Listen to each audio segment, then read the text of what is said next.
Hello, hola, and marhaba to the Gen Z AMIGAS weekly podcast, where young women review the biggest trends and issues impacting the world each week. And welcome to our first official episode. Now, I don't think we could kick off with a bigger topic than on the day Trump will be sworn in for a second term as president of the United States, which has significant consequences for the whole world.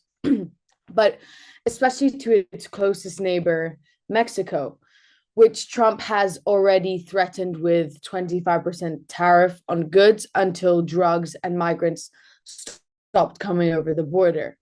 Now, today we are joined by three young Gen Z amigas, Mexican university students who are studying at IE University in Spain. Sofia Mena, who is studying a bachelor degree in law and business administration, Celine Mercier, studying a bachelor degree in data analytics and business administration, and Sofia Molina, studying a bachelor degree in design and business administration. Now, firstly, I would like to start by giving each of them the opportunity to answer the main theme, critical question that we will discuss on the podcast today. And that question is, how do you girls think that Mexico and its relatively new and first female president, Claudia Sheinbaum, should handle Trump 2.0? I will give the floor to whoever would like to begin. Okay, so first of all, I think maybe the biggest topic is probably immigration. And especially as how Trump has said, like I think there's gonna be more deportations now, especially in Chicago, the first day that he's starting. That's one of his propositions. So I think we need to look out for that.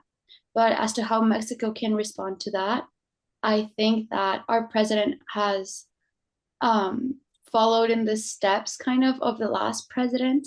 And Claudia Sheinbaum has not really spoken much about how we're going to respond to Trump or whatever, besides some jokes or other things like that. But I think that for a more efficient way as to how to handle the new United States presidency as the Mexican president is to maybe be more proactive rather than just responsive, because there's been some jokes, like for example, like Trump joked about naming the Gulf of Mexico the Gulf of America, and our president just joked back with like naming something else, like the Americas of Mexico or something like that, rather than responding to, I would say, maybe bait that takes up all the media space. I would avoid that and move on to the more specific things, being immigration, being economics, being diplomacy, trade agreements, things like that, to be more proactive in the way that we're handling our bilateral relationships with both countries. Cool. And Celine, do you have any thoughts as well? Yes, I think I totally agree with Sofia Mena. I think I mean at the end of the day, they're neighbors and they've been sharing a lot of things for a lot of years. And one of them is I think the economy of both countries will be affected if they don't collaborate. It's not only Mexico. I think Mexico will be affected more than the United States, but the United States will be affected if they don't collaborate and they don't make any partnerships. So what Sheinbaum mainly has to do is show how strong the country is and don't accept every proposal of Trump, like sending all the immigrants back home. Like I think Sheinbaum should find a solution for a win-win on both countries. And I say maybe just collaborate and accepting, but also standing up for the country. Okay.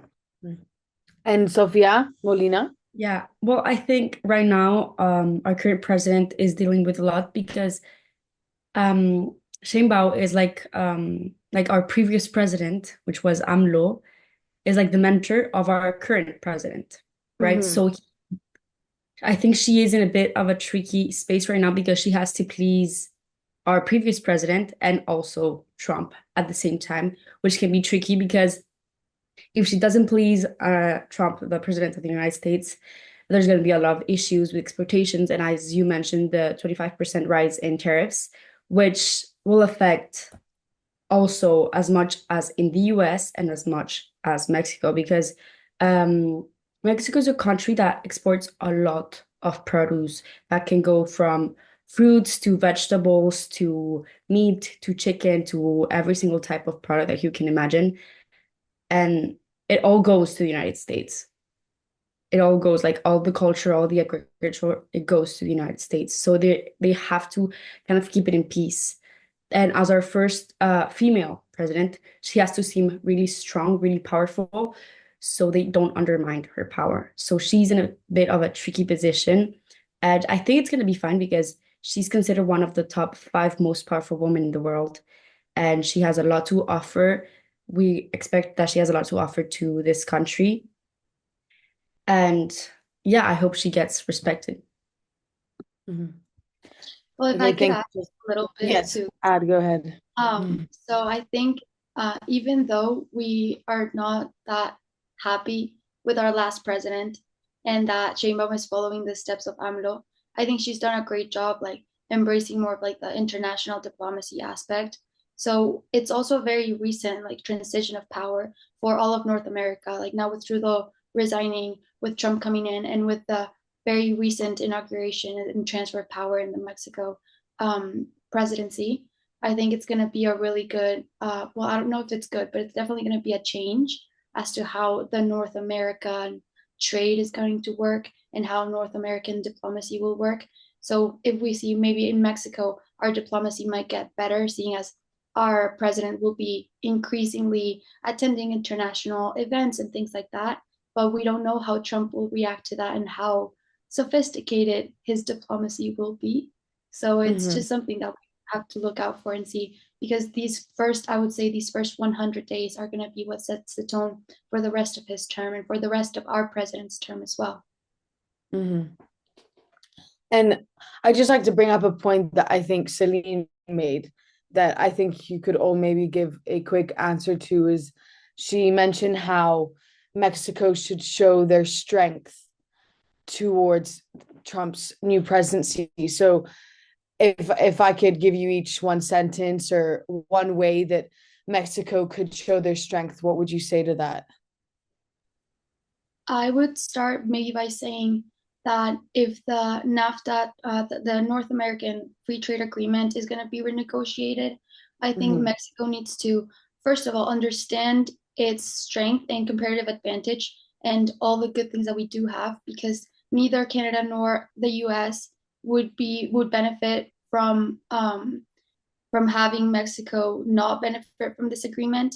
So I think it's one of the most important treaties and the free trade agreements that have been done. Um, and I think that it's very important that our president remembers that Mexico is a big part of that agreement and that we're not the underdog. So maybe staying strong in those negotiations is probably one of the best ways in which she can uphold the country and its economy as well. Celine, yeah. Yeah, I was gonna say, I mean, as Mena said, I think we have to collaborate. We have to be nice to each other, respond well, so that we have a good relationship. But I don't think Mexico should accept all like proposals. There's some unfair proposals that are gonna be on the table, and I think Shima has to stand strong to saying no and propose other things, and also be like bring other options on the table, and also show that I think Mexico should start building their ties with other countries, so that to show that we're not like we don't depend on the US. I mean, Mhm. it's important to have a relationship, but we also can we I think we should like start showing that we also can collaborate with other countries and we don't depend on them. Yeah. Mhm. Yeah, and like as Sofia, Mena, and Celine said, I think it's really important to show their strength. There is a comparative advantage that Mexico produces a lot of things that a lot of people need in the world, especially the US. Mhm. Because we're the first like exporters for them, like importers for them. Um, so if they lose their main like importation, there will be a Yeah. lot of issues with the population of the United States. Like a lot of people are gonna get mad. Um, Actually, in all the world, a lot of people like think that we only depend from the US because they're their neighbors. And I can say yes and no at the same time because the United States is the most powerful country in the world. Like it's recognized to be the most powerful Yeah. in the world. So we don't want to piss them off because then it's going to be worse for us. And they can have other alliances because they do have other alliances because most of the world wants to be besties with the most powerful country in the world. If Yeah. not, it can happen what happened in Cuba. Right now, they don't have any water, any electricity. It's having a lot of damage because of what they represent, and Mhm. we are not getting any help, and we do not want to get like Cuba is right now if Mhm. we try to piss off the United States. But we also are powerful. I think it's a needed alliance. We need each other to survive. Mm, 100%. in other ways, but we do need each other, in my opinion. 100%. Thank you, Sophia. Now, thank you so much for all your answers, girls. Very interesting, very interesting points of view. And so now moving on to more of the what I mentioned earlier in the beginning of the podcast. What I want to ask you guys and what you think is how should Mexico respond to Trump's proposed 25% tariff on Mexican goods? Should Mexico retaliate or should they take a more calculated approach? What do you Yeah, think? well, I think that they should not accept that offer. I think that Mm-hmm. offer it's kind of a big insult, like Okay. an insult to Mexico because if they're trying to raise 25% of the tariffs, it's going to be also bad for them because we won't be able to export to that country, of course, because that's really expensive. That will be really expensive. Import is going to be like a lot of, it's going to be messy. And at the same time, I think Mexico would, at the end, will make other alliances with other countries. And maybe the United States won't be happy with it. Maybe there will be like Mm-hmm. a bit more problems with that. Mm-hmm. Um, Thank you. I think that maybe Trump is all bark and no bite. I think he Okay. says these things just to provoke the American people, just to be more polarizing and more, he just says these things without even thinking. Most of the things he promises do not get completed. Some of them do, some of them are halfway done. It just makes, it just makes a headline for the news. So I think 25% tariff increase for Mexico is not actually going to be real, not at least not completely. And this is why uh, the the free trade agreement is really important because it protects Mexico from those types of tariffs. And if there's going to be any renegotiations with Trump as president, that's what Mm-hmm. we mentioned before. So I don't think that Mexico should just start thinking of a response right now, rather than mentioning like what I said before, being more proactive and rather than responding, being the ones with the initiative. So if there's going to be any renegotiations, maybe think about that before you start trying to react to something Trump said that might not even be true. Mm-hmm. And Celine, do you have any? Yeah, I'm gonna say like I think yeah maybe the proposal the 25% tariff is fake or maybe it's not gonna be true, but I think mainly what we the country as Mexico should do is take it as if it was true because I think honestly I feel like Trump wants to the country Mexico to start like working because honestly, Mexico is not really doing great. It has a lot of potential, but it has a lot of work to be done. And Mm-hmm. if Trump starts saying like starts putting a lot of constraints and proposals and all of these things, I think being true or not, I think it's good for the country to receive these kind of alerts, so that the country starts and Sheinbaum starts saying, okay, so if we have this 25% tariff, what are we going to do? Like, it can start building relationships with the with the European Union, with Asia, with China, and I think it being true or not, it could have a really good impact on the country. Mm-hmm. And so you're saying, so Sofia, Mena, you mentioned how maybe retaliating tariffs on the US goods. So would you say that it would serve as a necessary stand against Trump's policies? Or what do you think about that? Wait, what do you mean by that?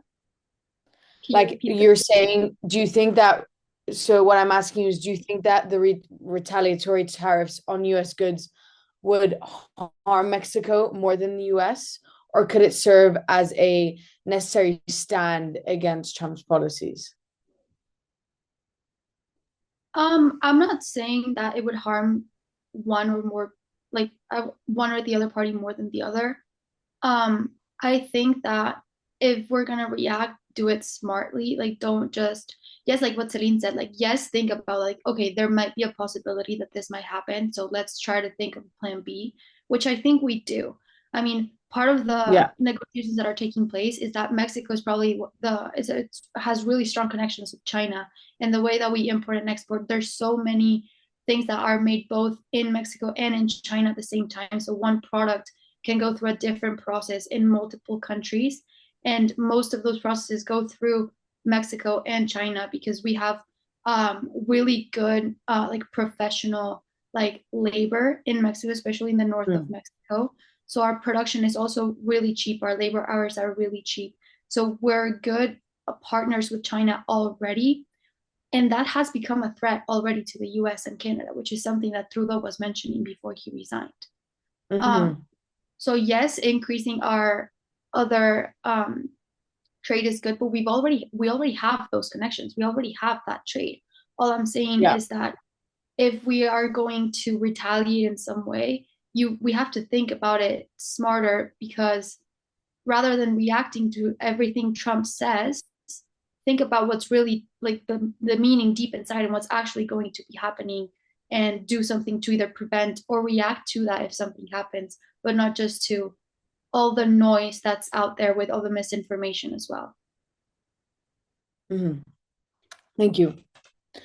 Okay, do you girls have anything to add, or should I move on to the next segment?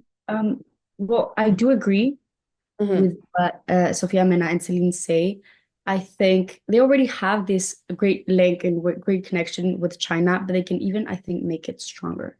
And they can even be a bigger threat for the United States if this continues, or if they stopped like exporting to the US and just start exporting to other countries and importing, instead of importing from the US, they try to import from China, like even more focus on China, on Asia, maybe make other connections that they've never done before. But also we don't want to make angry the United States, because Mexico always likes to be like kind of like friends with them, so we don't like have more trouble, so we can like, because they do have like a lot of population from Mexico, like they do have a lot, and immigration has always been a problem for them and for us. And Trump is one of like the biggest persons that said the word deportation. That was really big about it. It's one of like their most like important things about their campaign. But I think other presidents have talked about this. Like other presidents like have done it, but they're not really public as much as he is. Like, he doesn't care what Mexico thinks. He cares what his country thinks, what his people think, to make them like vote for them. So I think Mexico should like be able to we cannot just piss off the United States, but we also have to be really careful to stand up and stand for like what we need, what we think is right, but also create several other connections at the same time as like plan B, as we can say. Because also Trump, it is true that a lot of things that he says are never going to be true, like are never going to come true, because he doesn't have all the power that we think he has, actually. Like a lot of things that he creates, that he says are not going to come true at the start. A lot of people won't allow it from their country. Like there is a system where a lot of things would pass, a lot of things won't pass for what he's saying. It depends also on the people in their country. Thank you, Sofia. So now moving on, I guess Sofia briefly mentioned the deportation, etc. And so my question to you girls is, how should Mexico address Trump's ongoing rhetoric about Mexican migrants and the border security? If I may, I've lived in the US, in Texas particularly, so I know people that are immigrants, and I don't know, it's just like being in the border is just a very frequent thing, you know, talking about deportation and the immigration and the system and everything. I've been through the system, multiple visas, everything. While I do think that, well, okay, so basically, first of all, I still stand by my thing saying that Trump is all bark and no bite, because he said that he was going to have the biggest deportation in his first term, and he still didn't. The biggest deportation has been done by Obama, and I think people forget that that has happened. If he does or if he doesn't have the biggest deportation right now, I don't think we need to focus on that. I think we need to focus on the system itself, right? So it's also a misconception that most immigrants that cross the Mexican border to the US are Mexican. Most of them are from other South American countries that are just passing through Mexico. And what happened a couple of years ago with our last president is that the US was returning those illegal immigrants that were not Mexican to Mexico. And that's a big problem, because now Mexico is keeping all of these illegal immigrants in Mexico as well, rather than having them in the US or sending them back to their own countries. It was a deal that was made. So I think that I think there needs to be a limit as to how many illegal immigrants we can keep, rather than like keeping them from going to the US and keeping them in our within our borders. So I think it's very important that we have that distinction between, okay, how many immigrants are actually Mexican, because with all the noise from the media, it's thought that all the immigrants that come from the Mexican border are Mexican, and that is simply not true. So first making that distinction and holding policies that are fair, that are humanitarian, so it's changing the system from within and having maybe more refugee programs that can help all these other immigrants, rather than just talking about like, oh, deportation here, deportation there, how many numbers, because in the end, these people are human and they are leaving their countries for a reason. So maybe fix the system so that it works better. Yes, Celine. Okay, so I mean, at the end of the day, being true or not, as I said last time, I think right now what we're talking about is what is Mexico gonna do if this happens, right? So I think mainly it's focusing, as Mena said, like on organizations, on building and making Mexico more powerful and more independent, and being able to receive these people so that they can build a life and have a better life in Mexico. Like, take this as an opportunity instead of a threat. I mean, we can say that these are not true, that Trump is, but I think, as I said earlier, every threat, everything that Trump is putting on the table and saying against, well, how to say it, imposing, I think Mexico shouldn't see it as a threat, but if not as an opportunity to get better themselves. And receiving all these migrants, maybe they're a lot, maybe not, I don't know, but it should start working on it, being like 100 or 3 people, saying it like that. It should start like receiving people, giving jobs, making the country able to receive these people, because anyways, even if it's not true, Mexico needs to like get jobs, get everything. So both ways, I think they should do the same thing. Yeah, like I do understand those things, but a lot of people also like with immigration, a lot of, for example, Mexicans or even other people from Latin America that they think they're all Mexicans because we speak Spanish, which is not the same thing. A lot of Mexicans do think that, oh, for the fact that it's an immigrant and speaks Spanish, okay, Mexican, because we're like the nearest neighbor, right? A lot of Yeah. people don't know why they are fleeing their country. They're looking for better opportunities. And actually, the fact that they flee the country is that they actually see it as an investment for the future. And to be able to cross the border illegally, there's a whole system of that. They hire people that like they have to pay a lot of money to get them across the border. It's really risky. They're risking their lives. They can be hurt.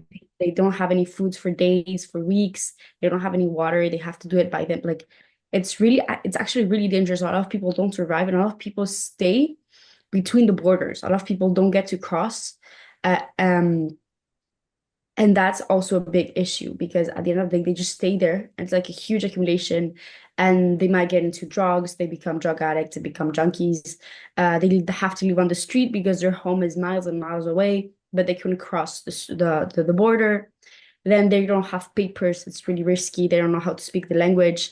They have to adapt, and it's actually like a pretty sad like part because they're all looking for a better life. So I do think if Mexico would be like Celine said, if Mexico like would just be better and try to find like and try to like work on a better system, so people just avoid leaving the country because they found jobs, because their education is better, because they give better opportunities to a lot of people, because it's less corrupt, because we can create our own like idea of what a beautiful life is, because a lot of people go to the United States for the American dream when we create our like Mexican dream, as we can put it, so they don't flee. Like they don't flee the country and immigrate thinking that they're gonna have better opportunities in the United States when actually they live in like one apartment with 18 other people because they don't like the other 18 people don't have papers. They're looking for a job, like the job that nobody wants to do. They become cooks. They become like whatever the job they could find, they do that, and also they don't pay them enough because they know that they don't have a choice. They don't have a choice to either say, oh no, you're not paying me enough. So that's also a big issue. And I think the people who are not Mexican should be deported to their own countries. I don't find that fair to say, oh, all the immigrants are Mexican, because it's not. It's not true at all. There's a lot of people who are not at all Mexican, and there can be immigrants. And also, they sometimes don't know the difference between immigrants and refugees. They don't know what they've been, they don't know their stories, they don't know what they've gone through to get there. There's actually a lot of stories from Mexico that they have to take the train of death. It's called the train of death for a reason, and it's a train that they just jump in Mexico. It's a really long train that would get you up from down part of Mexico to up part, and it's called the train of death for a reason because it's a train that just import like it's product. It's just a train, a really old train, and they just jump like they are like sacrificing their life to get a better life to go to the United States. They just jump on the train without water, without food, without anything, and it's really hard because if you fall, you don't survive it. Wow. uh, and a lot of people from other countries take that train. A lot of Mexicans who are in the south take that train to go through the north. Mm. And there's even like there are a lot of documentaries where there are a lot of people in the train lines just throwing water and food at the people who are in the train so they could survive the ride. And that's something that nobody sees, nobody talks about. I was educated in that way, and in my high school, we saw the documentary in my Spanish class. That's how I knew about it. Like they don't talk about it. Maybe in Mexican news, but worldwide, we don't know about this, and it's heartbreaking. Yeah. Do you girls have any more final thoughts?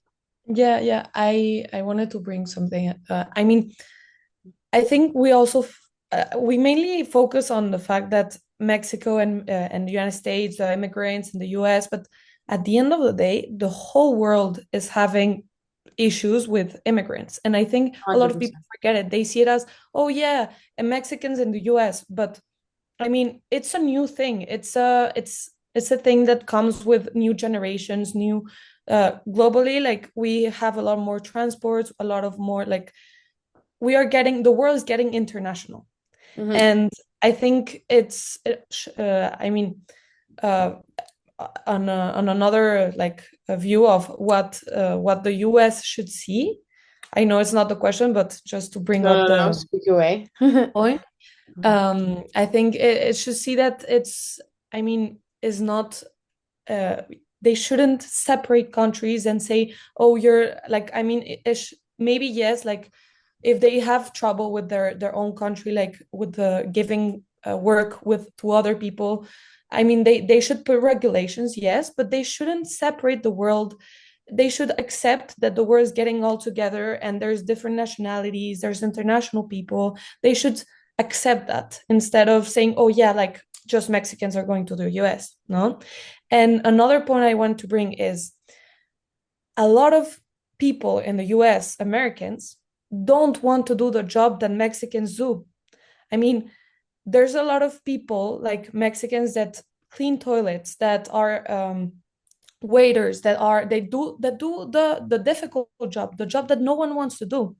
I promise you, there's a lot of people from the US that don't want to do that job. They don't see themselves as doing that job. So if there's a lot of people that are going to be brought back to their countries, they're gonna they're I mean, there's gonna be an effect in the economy, because I think also that, as Sofia said, the immigrants that work in the US, they don't have any other options. So they work as hard as they can. They do. I mean, when I go to US, I also lived in the US for a year. Every waiter that was Latin American or Mexican or whatever, they always have a smile on it, and they always do their work, and they have this Work ethic. yeah, this work ethic. And I think it's helping the economy of the US at the end of the day. It's bringing people, it's making businesses work, it's basically people that want to work, that want to go ahead and have opportunities, you know what I mean? And I think the US is not seeing that, and it's just like deporting people that have a lot of potential. And it should say, at the end of the day, we're all human. We all want to find a better place to live. And if I mean, immigrants get to the US, search for a job, do it better than the Americans. I mean, I think there should be kind of a balance that has to be found. Of course, give opportunities to Americans, but also Whoever does the welcome. job the best gets the job, is what you're saying, basically. Yeah. Yeah. Yeah.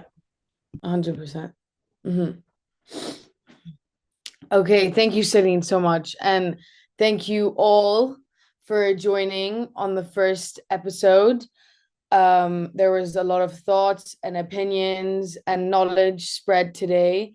And I want to thank you all for educating me as someone who is not Mexican, but is more than happy to hear your thoughts. So thank you so much, and we will be back next week.